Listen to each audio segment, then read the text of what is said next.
अस्सलाम वालेकुम, मैं हूं शाज़ेब खानज़ादा। कराची के इलाके सदर में मेजिना रोड पर हफ्ते के दिन एक इंतहाई अफसोसनाक और दिल दहला देने वाला वाक़या पेश आया है। मेजिना रोड पर वाक़े मशहूर शॉपिंग मॉल गुल प्लाजा में एक दुकान में लगने वाली आग ने पूरे शॉपिंग मॉल को लपेट में ले लिया। आग को 48 घंटे गुजर गए हैं और अभी तक रेस्क्यू ऑपरेशन मुकम्मल नहीं हो सका है। मलबा हटाया जा रहा है, लापता अफराद को तलाश किया जा रहा है। बड़ी तादाद में शहरी इस वक्त भी इमारत के बाहर मौजूद हैं। उनमें वो अफराद भी शामिल हैं जिनके प्यारे लापता हैं और ख़दशा है कि वो इमारत के अंदर ही मौजूद हैं। हफ्ते के दिन तकरीबन 10:22 पर आग लगी और कुछ ही देर में आग ने पूरी इमारत को लपेट में ले लिया और 10:35 पर फायर ब्रिगेड की एक गाड़ी पहुंच गई। आग बुझाने का अमल शुरू हो गया, मगर इसमें रुकावट उस वक्त आई जब ट्रैफिक की वजह से फायर ब्रिगेड की मजीद गाड़ियां बरवक्त ना पहुंच सकें, जबकि पानी खत्म होने की वजह से भी इब्तिदा में मुश्किलात का सामना करना पड़ा। 33 घंटे तक आग पर काबू ही नहीं पाया जा सका। अब तक इमारत से एक फायर फाइटर समेत 26 अफराद की लाशें निकाली जा चुकी हैं। आग की शिद्दत कम होने के बाद आज रेस्क्यू के अमल में तेजी आई और सुबह से अब तक 20 लाशें निकाली जा चुकी हैं, जबकि 71 अफराद अब भी लापता हैं। पुलिस के मुताबिक लापता 26 अफराद की आखिरी मोबाइल लोकेशन गुल प्लाजा के इतराफ की आ रही है। जो लाशें निकाली गई हैं उनकी शनाख्त का अमल भी जारी है और आग लगने के बाद अस्पताल लाए गए 30 अफराद को अस्पताल से डिस्चार्ज कर दिया गया है। साथ ही लापता अफराद के लवाहिकीन को सिविल अस्पताल में अपना डेटा और DNA नमूने जमा कराने की हिदायत की गई है। Police surgeon doctor Sumaiya Syed ने कहा है कि लापता अफराद के लवाहिकीन सिविल अस्पताल से रब्ता करें। लवाहिकीन अपना डेटा और DNA नमूने जमा करवाएं। लोगों के लिए यह है कि कोई भी प्यारे आपके हैं जो मिसिंग हैं गुल प्लाजा की आग लगने के बाद से उसी इलाके में वो थे, तो काइंडली सिविल अस्पताल कराची की मॉर्चरी के बाहर आप आके अपना एंटीमॉर्टम डेटा जमा करा सकते हैं, जिसमें हमारे लिए ज़रूरी है कि आप या तो वालिद हों या वालिदा हों या मिसिंग पर्सन के बच्चे हों, बहन भाई भी हो सकते हैं, मगर पहले हम इन 3 को प्रायोरिटी देंगे। आपका डेटा, आपका ब्लड सैंपल और आपका बकल स्वैब हम DNA के लिए ले लेंगे। इस वक्त गुल प्लाजा का अगला और पिछला हिस्सा गिर चुका है। इमारत मखदूश हो चुकी है और कूलिंग के अमल के दौरान भी कहीं कहीं आग भड़क उठती है। आग लगने के बाद शॉपिंग मॉल में अफरा तफरी फैल गई और वहां मौजूद लोग इमारत से निकलने की कोशिश करते नजर आए। आप अपनी स्क्रीन पर देख सकते हैं कि आग लगने के फौरन बाद मार्केट के अंदर धुआं भर गया। दुकान के अंदर से लोग सामान पर चढ़कर बाहर निकलने की कोशिशें करते रहे। मार्केट के अंदर दुकानदार और शॉपिंग करने वाले अफराद खौफजदा नजर आए। वीडियो में एक दुकानदार मार्केट का बंद दरवाज़ा तोड़ने के बारे में कह रहा है और साथ ही कुछ लोग गुल प्लाजा की छत पर पहुंच गए और मोबाइल फ़ोन से रब्ता करने और बाहर निकलने की कोशिशें करते रहे।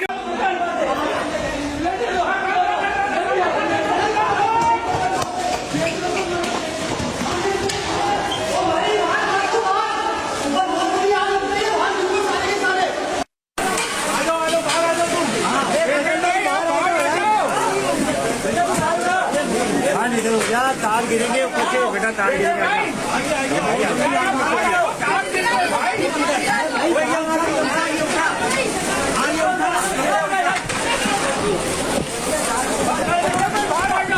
तुम सारे यहाँ से निकलने वाली करो, दरवाजा कौन सा तोड़ोगे? खिड़की ये खिड़की खोलो, नीचे रखो, साइड में मार रखो।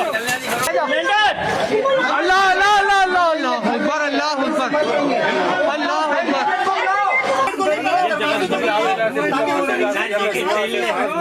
यार मैं पूछ रहा हूँ रैम खुला है? हाँ से निकलेंगे, रैम बंद कर लिया।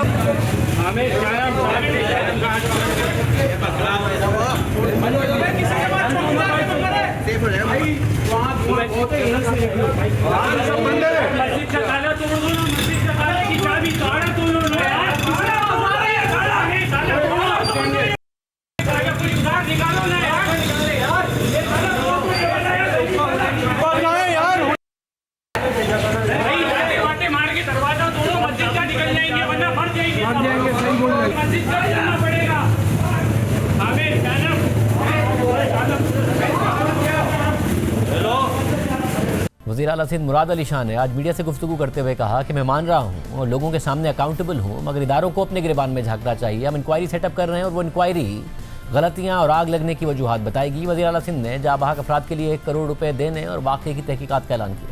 हम कंपनसेशन का ऐलान करते हैं। 1 करोड़ रुपया जो डेथ्स हुई हैं उनकी रिहेबिलिटेशन ऑफ द शॉपकीपर्स, वो जो थे उनका जो नुकसान हुआ है उसको कॉम्पनसेट करने के लिए और उनको जल्द से जल्द वापस अपने पाँव पे खड़े होने के लिए जो इकदाम करने हैं और हमने साथ मिलकर करने हैं, हम इमीडिएट जो हम कर सकते हैं फायर सेफ्टी या डिज़ास्टर सेफ्टी के लिए स्टेप्स उनको लिस्ट करके हम कर लेंगे। हम एक इंक्वायरी सेटअप कर रहे हैं जो कि वजूहात बताएगी, गलतियां बताएगी और उस पर हम काम करेंगे। मैं तो उठते ही कह रहा हूं कि जी हाँ गलतियां हैं, लेकिन ये कह देना कि जी मेरी गलती है या आपकी गलती है या इसकी गलती है, वो अभी डिटर्मिन नहीं कर सकता। मेरे पास कोई ऐसा तरीका नहीं है कि मैं इमीडिएटली बता दूं किस किस की क्या क्या गलती है। वो इंक्वायरी बताएगी और उस पर सजाएं ज़रूर होंगी। हर इदारे को अपने गिरेबान में झांकना चाहिए। मैं मान रहा हूँ और मैं अकाउंटेबल हूँ, लोगों के सामने अकाउंटेबल हूँ। साथ ही गुल प्लाजा के नक्शे और तामीरात के हवाले से भी तफसीलात सामने आई हैं। नुमाइंदा जियो न्यूज़ सुलेमान सादत खान की खबर के मुताबिक सिंध बिल्डिंग कंट्रोल अथॉरिटी ने बताया है कि गुल प्लाजा की इमारत 1980 में तामीर की गई। 1998 में गुल प्लाजा की इमारत में इजाफी मंजिल तामीर की गई। पार्किंग एरिया में दुकानें बनी और छत को पार्किंग में बदल दिया गया। सिंध बिल्डिंग कंट्रोल अथॉरिटी के मुताबिक 2003 में गुल प्लाजा की इजाफी मंजिल को रेगुलराइज किया गया था। गुल प्लाजा के मालिक ने 14 अप्रैल 2003 को कंप्लीशन हासिल किया था और नक्शे के मुताबिक गुल प्लाजा में बेसमेंट समेत 3 मंजिलों की इजाज़त थी। नक्शे के मुताबिक 1021 दुकानों की तामीर की इजाज़त थी, मगर नक्शे के बरखिलाफ गुल प्लाजा में 1200 दुकानें तामीर कर दी गई। गुल प्लाजा में 179 दुकानें मंजूर शुदा नक्शे से ज़्यादा तामीर कर दी गई। गुल प्लाजा में राहदारी और बाहर निकलने की जगहों पर दुकानें बना दी गई।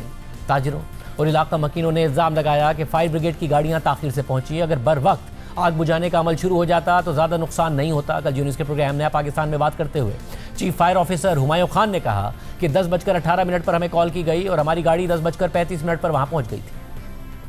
जो दुकानदार वहाँ पे थे वो कह रहे थे कि फायर ब्रिगेड जो है ना वो अगर जल्दी पहुंच जाती तो शायद इतना बड़ा नुकसान ना होता। वो कह रहे हैं कि 1.5 घंटे ताखीर से पहुंची है फायर ब्रिगेड। टेलीफोन जिसने किया है उसका नंबर भी हमारे पास है और जिसने रिसीव किया है उसका नंबर भी हमारे पास है।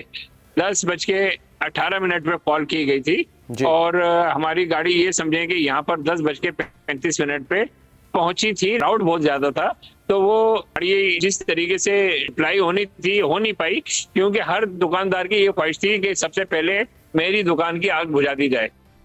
गुल प्लाजा में इस वक्त भी रेस्क्यू का अमल जारी है। अब तक कितने लापता अफराद का सुराग लगाया जा चुका है और रेस्क्यू एहलकारों ने इमारत का कितना हिस्सा सर्च कर लिया है, इस हवाले से बात करेंगे नुमाइंदा जियो न्यूज़ राहिल सलमान से। साथ ही उनसे ये भी पूछेंगे कि आग कैसे लगी और फिर 2 दिन तक आग बुझाने की क्या कोशिशें की गई। साथ ही सिविल अस्पताल से हमारे साथ मौजूद है नुमाइंदा जियो न्यूज़ वलीद अहमद। आप दोनों का बहुत शुक्रिया।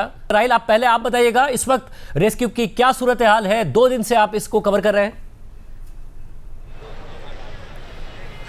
जी शाजिब साहब, इस वक्त भी यहाँ पर रेस्क्यू का काम जारी है। आग लगी थी हफ्ते की रात को और उसके बाद फिर यहाँ पे फायर ब्रिगेड की गाड़ी पहुँची। सबसे पहले एक गाड़ी पहुँची थी और चूँकि हफ्ते का दिन था, रश था, वीकेंड था और उसके बाद फिर दीगर गाड़ियों को यहाँ पर आने में मुश्किलात का कुछ सामना था।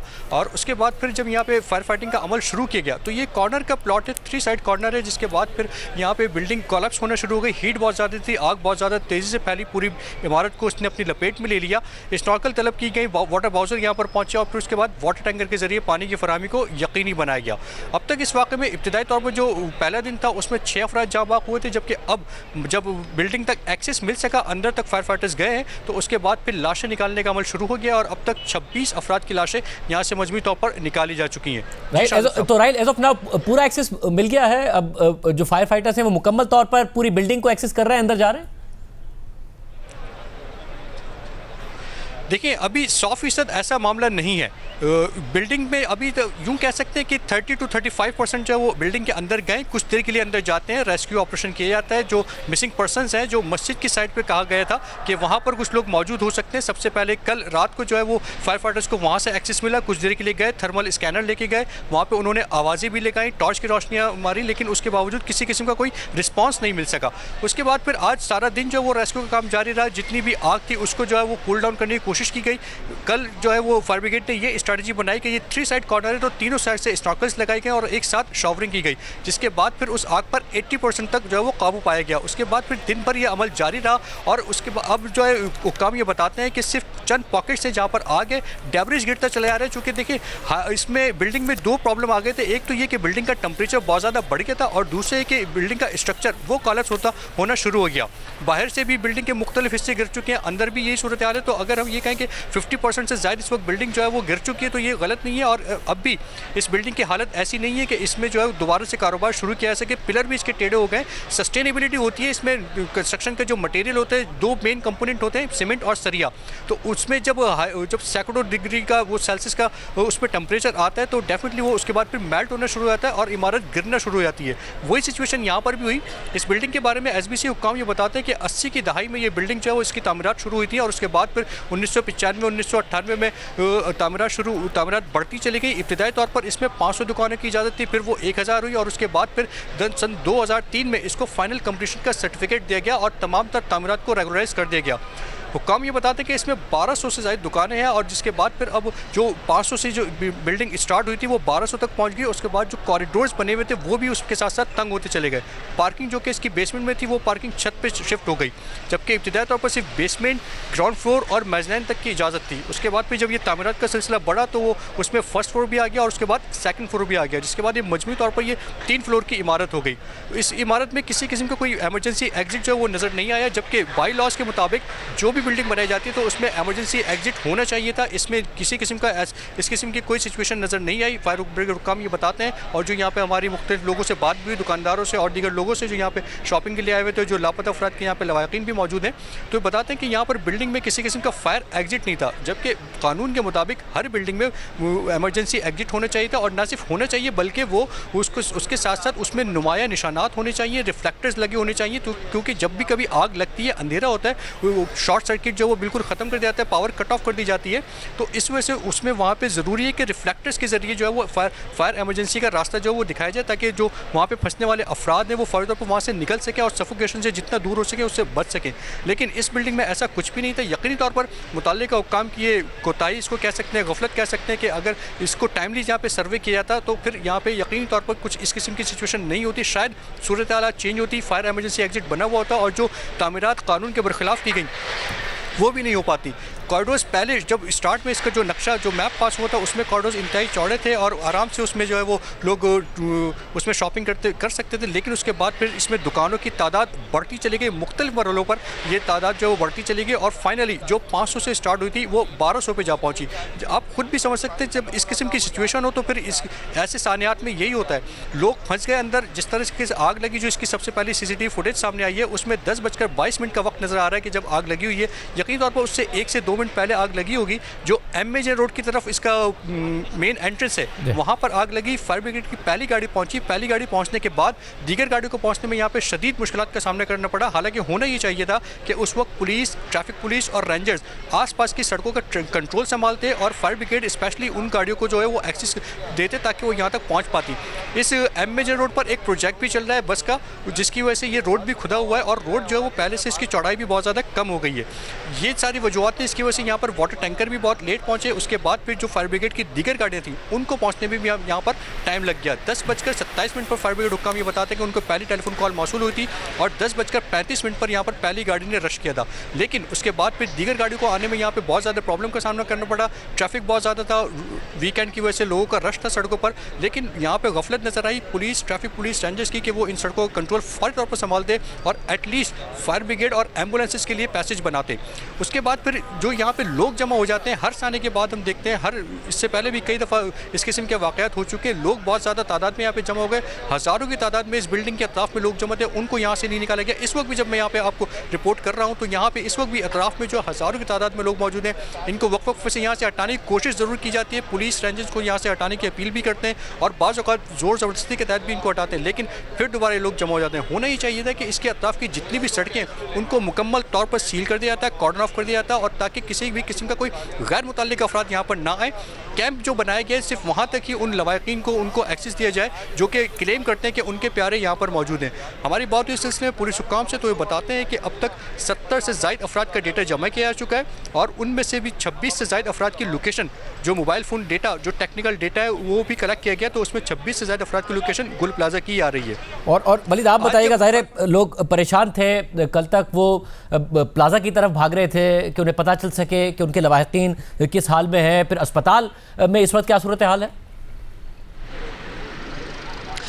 देखिए, तकरीबन अब तक 26 मैयतें यहाँ पर लाई गई हैं, जिनमें से 5 का DNA कर दिया गया और उसके बाद फिर सोहराब गोड एदी खाने उनको भेज दिया गया है।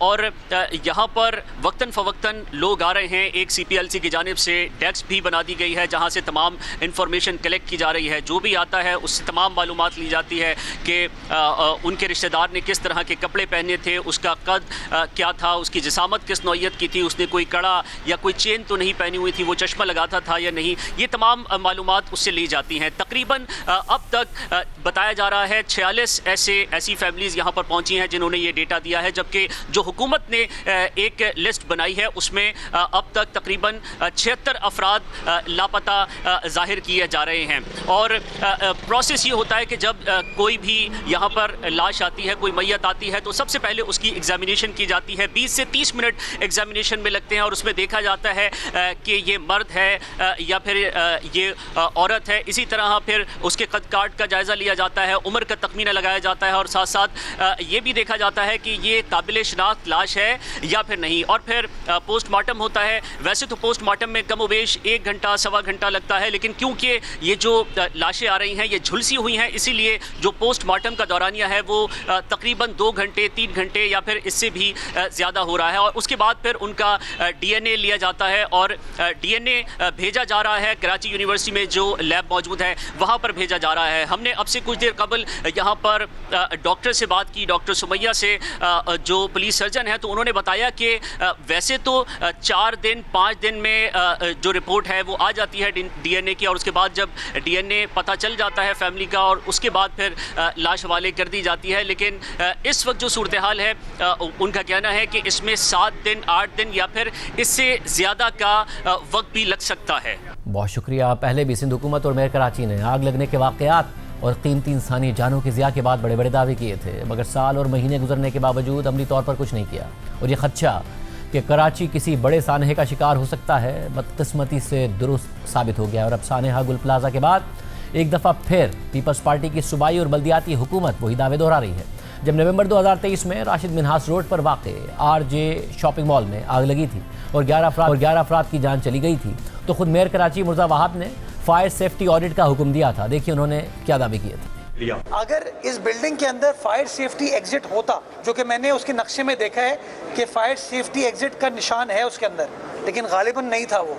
अगर वो होता तो शायद लोग बर वक्त बाहर निकल पाते हैं। आपको इस बात की यकीनदानी कराता हूँ कि इंशाल्लाह KMC काम करेगी, और सिर्फ इन कमर्शियल सेंटर्स में नहीं, मैं फैक्ट्रियों के अंदर, इंडस्ट्रीज के अंदर भी जाना चाहूँगा ताकि देखकर इस मामले को एड्रेस कर सके। ये बात आपकी बिल्कुल दुरुस्त है कि इसके अंदर बड़ा जामे और मुफस्सिल काम होने की ज़रूरत है। जब पिछला राशिद मिन्हास रोड का बदकिस्मत वाक़या हुआ था, उसके फौरी बाद मैंने अहकामात जारी किए थे कि कराची में हम स्टार्ट करेंगे पहले फेज़ में II Chundrigar road, Tariq road, शारे फैसल और शारे कायदीन पे जो इमारतें हैं उसका फायर सेफ्टी ऑडिट होगा और चेक किया जाएगा क्या उन इमारतों के अंदर फायर सेफ्टी के मैकेनिज्म मौजूद हैं और क्या उसके अंदर इमरजेंसी एग्जिट्स मौजूद हैं या नहीं। वो प्रोसेस इस वक्त ऑनगोइंग है। फायर सेफ्टी ऑडिट हमने स्टार्ट कर दिया है। जिन जिन बिल्डिंग्स के अंदर वो फायर सेफ्टी मैकेनिज्म नहीं होगा, फायर एग्जिट नहीं होगा, वो मेरे शहर में नहीं चल सकती। मेयर के हुक्म पर कराची की 3 मरकजी शाहराहों शाहराह फैसल, शाहराह कायदीन और II चुंदरीगर रोड पर 266 इमारतों का ऑडिट किया गया, तो हैरान कुन तफसीलात का इंकशाफ हुआ। जनवरी 2024 में यानी RJ मॉल में आग लगने के वाक़े के 1 महीने बाद मेयर कराची को फायर डिपार्टमेंट की जानिब से ऑडिट रिपोर्ट पेश की गई, जिसे मीडिया में कवर भी किया गया।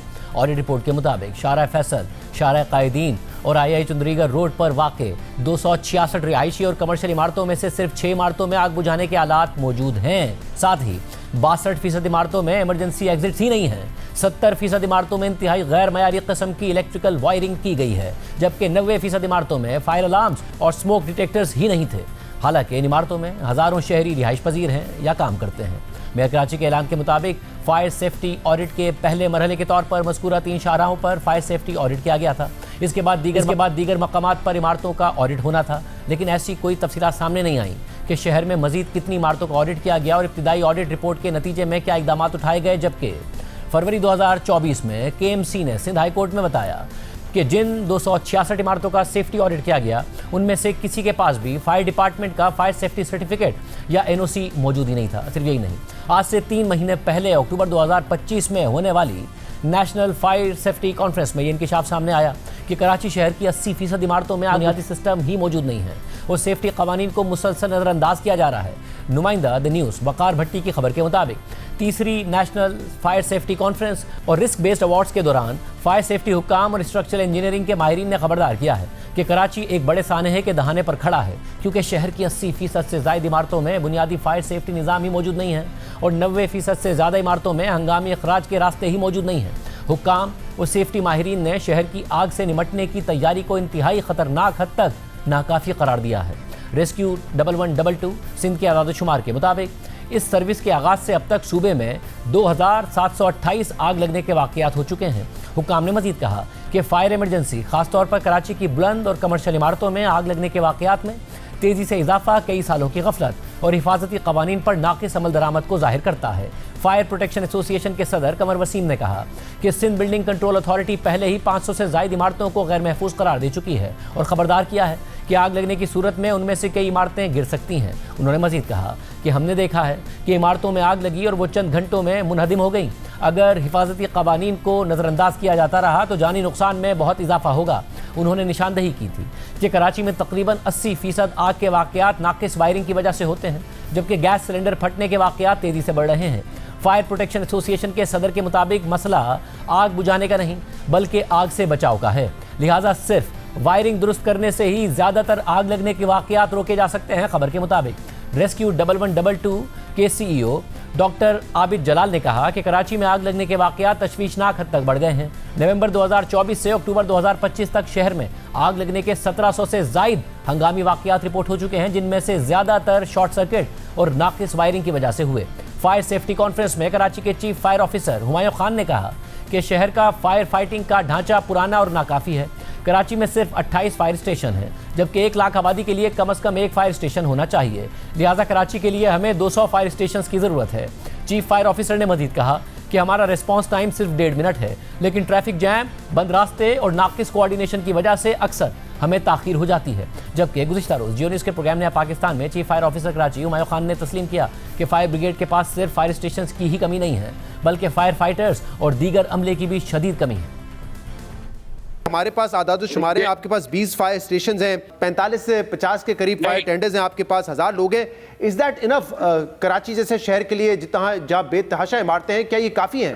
28 फायर स्टेशन है हमारे पास और जो स्टाफ है वो इतना ही है जितना आपने बताया। आप ये बात करें कि क्या इस आबादी के लिए काफ़ी है, तो यकीनन ये जो SOP के तहत 1 लाख की आबादी पे एक फायर स्टेशन की वजह ही होती है रिस्पॉन्स टाइम कम से कम किया जाए। अभी हमने चंद नए फायर स्टेशनों के लिए लिखा है, हमें उम्मीद है 16 जल्द खोल दिए जाएंगे। खुद मेयर कराची की तरफ से रिपोर्ट्स बनवाई गई थी, फिर अमल दरामद क्यों नहीं हुआ? गुल प्लाजा जैसे वाक़यात कैसे रुकेंगे? और कराची में जब 1 साल के दौरान 1700 आग लगने के वाक़यात हुए हैं, 500 इमारतें सिंध बिल्डिंग कंट्रोल अथॉरिटी खुद कह रही है कि गैर महफूज हैं, आग लगी तो गिर जाएंगी। ऐसे में जो सिंध हुकूमत की जिम्मेदारी है वो कैसे पूरी होगी? दीगर इदारों की जो जिम्मेदारी है वो कैसे पूरी होगी? और इस वक्त रेस्क्यू की क्या सूरत हाल है? मेयर कराची मुर्ज़ाबाब हमारे साथ मौजूद होंगे एक ब्रेक के बाद।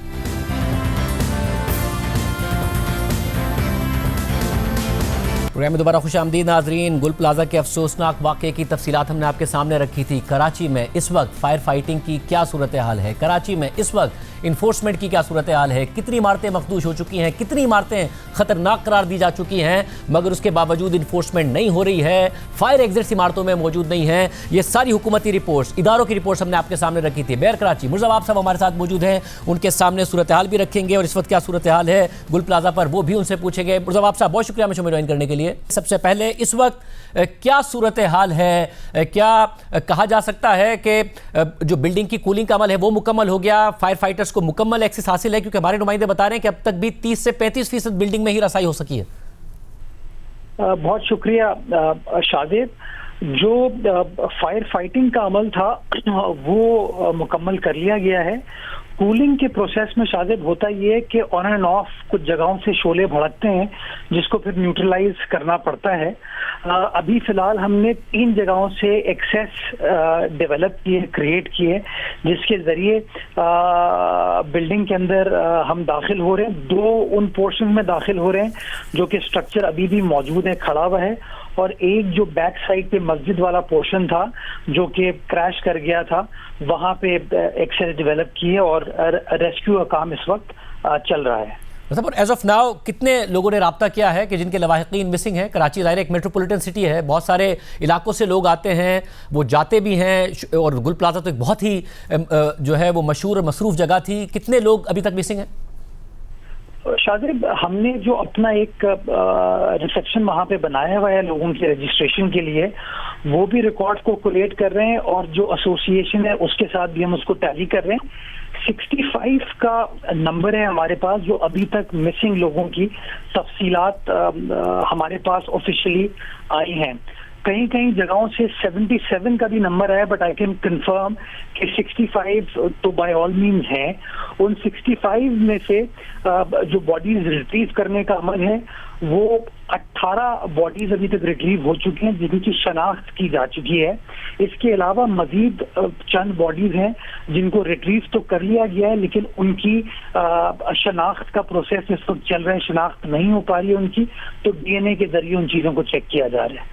मुझे ये भी बताइएगा कि ये जो हालत इस वक्त देखी जा रही है, ये उम्मीद की जा सकती है कि कुछ अफराद अगर अंदर मौजूद हैं तो वो ज़िंदा हों, या ऐसी कोई है कि आवाज़ें हमें बताया गया नुमाइंदों की तरफ से कि दी जा रही हैं कि किसी ने वापस आवाज़ दी हो कि वो हयात हैं, मौजूद हैं, या फिर हालात ऐसी है इमारत की कि इसकी उम्मीद कम रखी जाए? शायद उम्मीद पर दुनिया कायम है, अल्लाह करे वो उनकी सांसें चल रही हों, लेकिन कल रात तक इस तरह की खबर आ रही थी, कुछ लोग कह रहे थे कि उनको मूवमेंट दिखाई दी गई है, लेकिन जब उस जगह की एक्सेस हमने डेवलप किया, वहाँ पहुँचे तो ऐसा नहीं था। आज शाम को भी जब मैं खुद वहाँ पर मौजूद था तो ऑन ग्राउंड जो इन्फॉर्मेशन ये आ रही थी कि अब कांटेक्ट जो है वो मुनक़ता हुआ है, कोई फोन नहीं बज रहा। हमने सीबीआर से जो लोकेशन ट्रेस की है वो तो आ रही है उसी जगह की, गुल प्लाजा की, लेकिन फोन जो है अब वो एक्सेसिबल नहीं है, इन द सेंस कि शायद उसकी या तो बैटरी ख़त्म हो गई होगी। लेकिन जो भी ये रेस्क्यू का काम इस वक्त चल रहा है उसके अंदर हमने इन रेस्क्यू वर्कर्स को ये कहा हुआ है कि उनको इस बात पे माइंडफुल होना चाहिए कि कहीं से भी अगर उनको इस तरह का पता चलता है तो वो कॉशन के साथ वहाँ पे ड्रिलिंग करें। ये ना हो कि कोई शख्स वहाँ पर मौजूद हो, उसको खुदा न खास्ता इस वजह से नुकसान पहुंचे। मतलब जो लोग जाबाक हो गए उनके लिए 1 करोड़ रुपए का ऐलान किया। ज़ाहिर ताजिरों का बहुत नुकसान हुआ है इस इमारत में, जो जिनकी दुकानें हैं उनका बहुत नुकसान हुआ है, जिनका माल पड़ा हुआ था उनका बहुत ज़्यादा नुकसान हुआ है, सामान पड़ा हुआ था, ईद का सीज़न आने वाला था। इस हवाले से सिंध हुकूमत क्या करेगी? जी शायद 3 फैसले किए हैं। पहला फैसला ये है कि कमिश्नर साहब की सरबराही में एक इंक्वायरी ऑथराइज की गई है जिसके अंदर तमाम फैक्टर्स को मद्देनजर रखा जाएगा। दूसरा, जिन लोगों की जानें गई हैं, जान का कोई नेमुल बदल तो नहीं होता, लेकिन चूंकि वो कमाऊ पूत लोग थे, अपने घर को चलाते थे, तो उनको इमीडिएट फाइनेंशियल रिलीफ देने के लिए 1 करोड़ रुपए कॉम्पनसेशन के तौर पर अनाउंस किया गया है। और तीसरा कि वो जो बिजनेसमैन जिनका नुकसान हुआ है, जो ट्रेडर्स हैं, उनको अपने पैरों पर खड़ा करने के लिए कि उनको नुकसान मजीद कोई ना हो, कराची चेंबर ऑफ कॉमर्स के नुमाइंदे नासिर शाह साहब, मैं और कमिश्नर, हम लोगों की एक कमेटी बनाई है जो कि रिकमेंड करेगी गवर्नमेंट को कि एडिक्वेट और फेयर मुआवजा इस हवाले से क्या होना चाहिए। जिस तरह के माजी में हमने बोल्टन मार्केट केस में या कबाड़ी मार्केट केस में किया था। इसके साथ साथ एक और ऑप्शन पे गवर्नमेंट गौर कर रही है कि कोई अगर मुतबादिल जगह इमीडिएटली इनको मिल जाए और वहाँ पे ये अपनी ट्रेडिंग का काम स्टार्ट कर लें तो उनको उनके पैरों पर खड़े होने में थोड़ी सी जल्दी से काम हो पाएगा। सब अब नाउ जो ज़ाहिर बहुत ज़्यादा तनकीद हो रही है, आज सीएम सिंध ने कहा कि मैं अकाउंटेबल हूँ, अपनी जिम्मेदारी मानता हूँ, मगर इदारों को भी जिम्मेदारी लेनी पड़ेगी। वो इदारे कौन से हैं? क्योंकि ज़ाहिर कराची में तो मुतादिद वाक़यात हो रहे हैं। गुल प्लाजा में जो भी गया है शहरी, आप किसी से भी बात करें वो आपको यही बताएगा कि अगर यहाँ आग लगनी थी तो यही ट्रेजिडी होनी थी जो हुई। हफ्ते का दिन था, रात देर हो चुकी थी, कुछ दुकानदार जा चुके थे बंद करके, कस्टमर्स कम थे, वरना खुदा न खास्ता इससे ज़्यादा बड़ी ट्रेजिडी हो सकती थी। तो जिम्मेदारी किसकी है? अच्छा देखिए शादिब, अभी हमने फोकस जिम्मेदारी के एस्पेक्ट पे नहीं किया हुआ और इसीलिए वो इंक्वायरी कमेटी बनाई गई है कि वो इन्वेस्टिगेट करके चीज़ों को बताएगी। मैं कुछ फैक्ट्स आपके सामने रख दूं। 1998 में इस बिल्डिंग की तामीर का नक्शा अप्रूव हुआ, उसके अंदर बेज़ाब्तगी थी, कुछ खिलाफ वर्जियां थी। 2003 अप्रैल में उन बेज़ाब्तगियों को और जो इरेगुलरिटीज इलीगैलिटीज थी उस वक्त की हुकूमत ने उसको रेगुलराइज किया, जिसके तहत गालिबन 1021 दुकानें हैं जिनको रेगुलराइज कर दिया गया था। जो अभी मौजूदा सूरत हाल हमें बताई गई है, 1200 दुकानें इसके अंदर मौजूद थी जो ऑपरेट कर रही थी। अब नेचुरली ये ओवर द इयर्स ये तमाम बतदरीज खराबियां इसके अंदर आई हैं, जिसको इन्वेस्टिगेट करना पड़ेगा, देखना पड़ेगा कि कौन कौन उसके अंदर उसका लैप्स है या उसकी गलती है। दूसरी चीज जो है वो है with regards to fire safety audit. होता ये शाहजेब कि जब कभी भी इस तरह का वाकया होता है हम सब प्रोएक्टिवली काम करते हैं, लेकिन वाकया होने के बाद जो है इन तमाम चीजों को बैक बर्नर पर रख दिया जाता है। इसकी मैं मिसाल दूंगा, आरजे मॉल गुलिस्तान जौहर का राशिद मिनाज रोड का वाकया हुआ था। हमने उस जमाने में शहर के अंदर फायर सेफ्टी ऑडिट किया था, तकरीबन कुछ 600-650 बिल्डिंग्स का, जिसकी रिपोर्ट हमने भेजी थी और मैंने वजीर आला सिंध को वो रिपोर्ट आज शेयर भी की कि सर ये रिपोर्ट हमने भेजी थी, अगर इसके ऊपर ही इदारे काम करना शुरू कर देते हैं तो कहीं ना कहीं चीजें आसान होगी। हमने ताजिरों को भी ये रिक्वेस्ट की कि जब सरकार काम करती है, हुकूमत काम करती है, हमारे नुमाइंदे काम करते हैं, तो कहीं ना कहीं से प्रेशर आता है। आप कहते हैं कि जी ये करप्शन हो रही है, इसमें इल्जाम तराशियां स्टार्ट हो जाती हैं। आपने ही ऑडिट कराया, आपने ही उस वक्त रिपोर्ट आई और 2 साल हो गए उस रिपोर्ट को आए हुए, वो जनवरी 2024 में आई थी, इस वक्त हम जनवरी 2026 में हैं। आप वजीर आला को ये कह रहे हैं कि इस पर काम होना चाहिए था, आपकी हुकूमत है और आपको कोई इत्तेहादी भी नहीं, आप तो सिंपल मेजॉरिटी वाली हुकूमत है। आपको किसने काम करने से रोका? क्योंकि आपने 28 जब आरजे मॉल राशिद मिनाज पर आग लगी, आपने 28 नवंबर 2023 को कहा कि अगर इस बिल्डिंग के अंदर फायर सेफ्टी एग्जिट होता जो कि नक्शे के अंदर देखा जा सकता है और निशान होते, लेकिन गालिबन ऐसा कुछ नहीं था। फिर आपने आयशा मंजिल 6 दिसंबर 2023 को जब वाकया हुआ वहां पर भी आपने कहा कि जी बड़ा जामे और मुफस्सिल काम करने की जरूरत है। 6 दिसंबर 2023 आयशा मंजिल का वाकया, आपने कहा फायर सेफ्टी ऑडिट स्टार्ट कर दिया है। जिन जिन बिल्डिंग्स के अंदर फायर सेफ्टी मैकेनिज्म नहीं होगा, इमरजेंसी एग्जिट नहीं होगा, वो मेरे शहर में नहीं चल सकती। इस बात को 2 साल हो गए, ये आपने कहा था कि मेरे शहर में ऐसी बिल्डिंग नहीं चल सकती। मैं देखिए शाहजेब, मैं तो आपके सामने फैक्ट्स रख रहा हूँ ना, कम से कम ये बता तो रहा हूँ ये एफर्ट की जा रही है उस बिल्डिंग को सब एफर्ट होती तो 2 साल बाद आप ये ना कह रहे होते ना मुर्तज़ा साहब। Shahzeb hear me out, Shahzeb मुझे हियर मी आउट, मेरे लिए भी उतनी तकलीफ है जितनी आपके लिए एक आम शहरी के लिए। मैं आपको मैं जो जमीनी हक़ाइक़ हैं वो आपको बता रहा हूँ कि जब आप काम करने जाते हैं, आपको पता है आरजे मॉल किसकी जुरिस्डिक्शन है? तो जिनकी जुरिस्डिक्शन है उन्होंने रोका। आप बताइए किनकी जुरिस्डिक्शन है? नहीं, मैंने पता ही तो, देखिए मेरा काम है as the custodian of fire authority उस चीज को मुतला करना, कंसर्न इदारों को बता दिया जाता है। हम इस तरह की खबरें करते हैं, उसके बाद चीजों को भूल जाते हैं।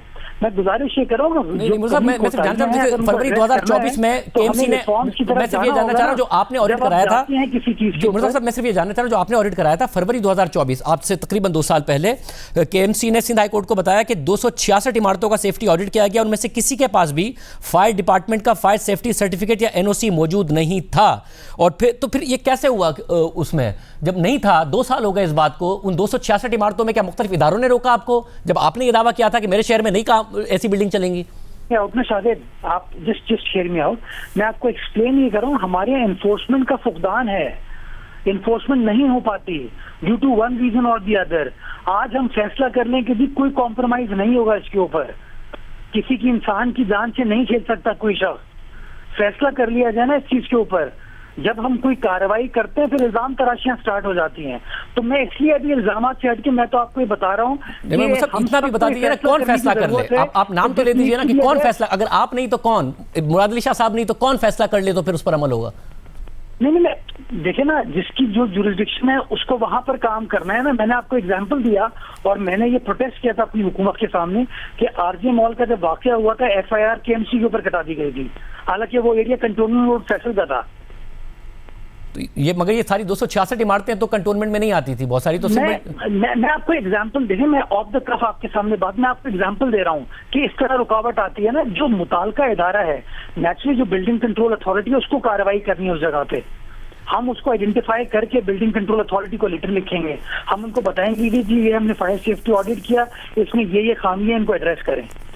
वो एनफोर्समेंट नहीं होती, इस कमी को तो हम मान रहे हैं, एतराफ कर रहे हैं इस चीज का, और आज वज़ीर आज़म साहब को यही कहा गया कि sir once and for all इन चीजों को तय कर लिया जाए कि अगर बिजनेसमैन भी आपको आके कहते हैं, ट्रेडर भी आके कहते हैं कि नहीं सर इसके ऊपर खामोश हो जाए, तो we should not, we should take the support of the chamber, we should take the support of the association और जाके इन चीजों को एनफोर्स करें। मैं ये गुजारिश कर रहा हूँ आपके साथ। जाहिर है जो इमारतें कंटोनमेंट बोर्ड या किसी के भी मातहत आते हैं, और आप कह रहे हैं कि आपने सीएम से भी कहा है जो सिंध हुकूमत के अंडर आती है। नाउ रेस्क्यू 112 सिंध के आज़ादोशुमार के मुताबिक में 2728 आग लगने के वाकयात हो चुके हैं और जो प्रोटेक्शन फायर इमरजेंसी का निज़ाम है वो भी खासा मखदूश है। तो कराची तो में आग लगने के वाकयात शॉर्ट सर्किट की वजह से, दीगर चीज़ों की वजह से मुसलसल हो रहे हैं। एक बड़ी इमारत है, ज़ाहिर उस पर शोर ज़्यादा मचा, लोगों के ज़्यादा मारे गए हैं, मुसलसल वाकयात हो रहे हैं। मुसलसल इदारे कह रहे हैं कि कराची में इस वक्त जो है बहुत बड़ी ट्रेजेडी हो सकती है, जो कि हो गई है गुल प्लाजा की।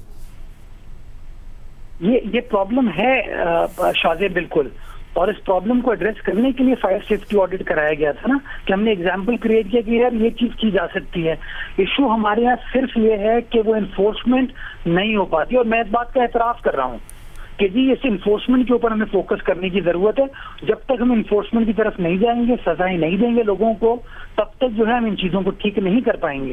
वैसे मुझे ये भी बताएगा, बतौर मेयर भी बताएगा कि कराची किस तरह डिफरेंट है, क्योंकि जाहिर है कभी बिल्डिंग्स गिर जाती हैं, फिर सवाल आता है इन्फोर्समेंट का, आग लग जाती है इन्फोर्समेंट का सवाल आता है। दीगर सूबों से मैं क्या ताजिरों का वो प्रेशर नहीं होता, वहां पर कंटोनमेंट बोर्ड्स नहीं है, वहां पर दीगर प्रेशर नहीं होते जो सिर्फ कराची में होते हैं?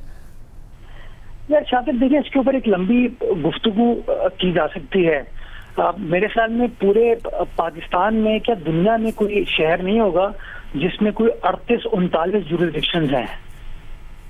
अब जब आप किसी चीज को देखते हैं और कोई खराबी को देखते हैं, तो आप खराबी को देख के कहते हैं कि इसका जिम्मेदार वजीर आला सिंध है या इसका जिम्मेदार मेयर कराची है, वजीर बल्दियात है। बट जब डीप डाउन इनसाइड आप चीजों पे जाते हैं तो आपको पता चलता है नहीं इसके अंदर इसकी जुरिसडिक्शन है, उसके अंदर उसकी जुरिसडिक्शन है। ये आपको मिसाल किसी और शहर के अंदर नहीं मिलेगी। एक सबसे बड़ा चैलेंज हमारे लिए ये है। दूसरा, हमारे यहाँ अनफॉर्चुनेटली में बहुत सारी कमी कोताही हमारे पार्ट पे हो सकती है कि गवर्नमेंट की रिड जो है ना, गवर्नमेंट कहीं पर अच्छे से अच्छा फैसला भी करती है ना, तो उसको क्वेश्चन किया जाता है कि it is being done for ulterior motives. और प्रॉब्लम ये, अगर रियासत की रिड को खत्म कर दिया जाए, सरकार की रिड को खत्म कर दिया जाए, तो कहीं ना कहीं जो है उसकी अफादियत कॉम्प्रोमाइज होती है। मगर मुर्तज़ा साहब, जहां पर आप लोगों ने पब्लिक प्राइवेट पार्टनरशिप की, अगर सवाल भी उठा तो आप लोगों ने परफॉर्मेंस से कर दिया ना गलत साबित, चाहे वो थर में पावर जनरेशन हो, चाहे वो मुख्तलिफ शाराय भुट्टो हो जहाँ पे पब्लिक प्राइवेट पार्टनरशिप के तहत किया, मेडिकल में अगर कहीं अच्छा काम किया वहाँ पर सिंध हुकूमत की तारीफ होती है। जब कराची में इन्फोर्समेंट का मसला आता है तो आप कहते हैं कि सवाल उठता है, अल्टीरियर मोटिव्स की बात करना शुरू कर देते हैं।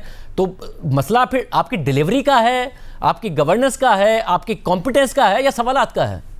शाहजेब, आप इसके ऊपर मसला कुछ भी पिन पॉइंट कर लें, मसला है और उस मसले को एड्रेस करने, और मसले को एड्रेस करना जो है at the end of the day हुकूमत का ही काम है, वो हमारा ही काम है। मैं आपके सामने बजाय इसके कि सिर्फ ये बताऊं कि मसला है, मैं तो आपको आइडेंटिफाई कर रहा हूँ तरीकेकार ये हो सकता है। कहीं ना कहीं गवर्नमेंट को भी सपोर्ट की, मदद की रिक्वायरमेंट होती है।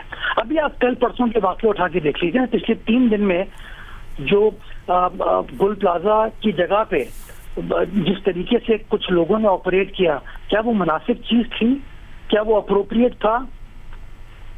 तो मैं कहीं ना कहीं आपको आमतौर पर जो प्रैक्टिस की जाती है, और सिर्फ पुलिस ही नहीं, तमाम लॉ एनफोर्समेंट के लिए कि लोगों का जो कंडक्ट था, जाहिर उस पर सवाल उठता है, मगर आमतौर पर लॉ एनफोर्समेंट कॉर्डन ऑफ करती हैं, चाहे वो पुलिस हो, रेंजर्स हो, दीगर इदारे हों, ताकि जो एम्बुलेंसेज हैं, फायर ब्रिगेड है, उनकी रसाई सही तरीके से हो सके।